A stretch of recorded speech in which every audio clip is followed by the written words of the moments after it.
I'm Alex Gosselin. I use pronouns she, her. I'm a therapist and embodied movement educator. There's no need to divulge your whole life history right away to a therapist. So I even notice myself taking a sigh. Oftentimes, folks might feel maybe pressure, maybe from what we've heard on the news or media about what it means to access therapy. But in my mind, therapy is a relationship, and it's going to take time for the person to feel a little bit more comfortable, a little safer to go into the past. And going into the past also isn't always necessary to see change right now. There might be good reasons that a person might be mindful not to share particular things, and through therapy, we might get curious about, what function that's serving for the person, honoring that, and really taking our time, right? And supporting the person and feeling a sense of control and choice throughout the process of therapy. And so, no, you don't got to tell me your whole life story right away. We can take our time. Trauma can mean a lot of different things to a lot of people.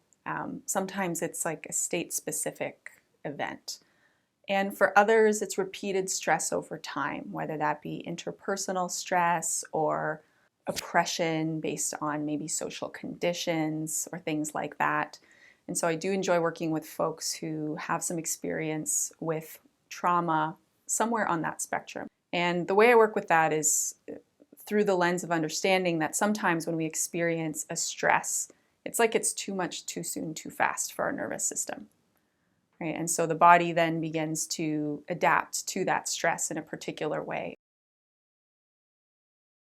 A checking behavior would be like that hypervigilance, right? So like I'm feeling, maybe I'm needing to know what's around me at all times, or maybe I got to check to see if I locked my door multiple times, or frequent hand washing. That type of stuff might be, that could be considered a checking behavior.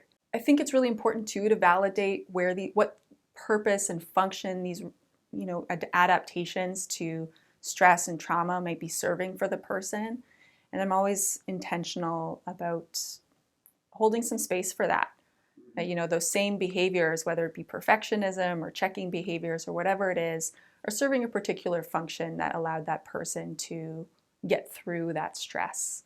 And so part of our work together might be exploring that function and honoring the purpose that it served, and that being one of the ways to help choose other options.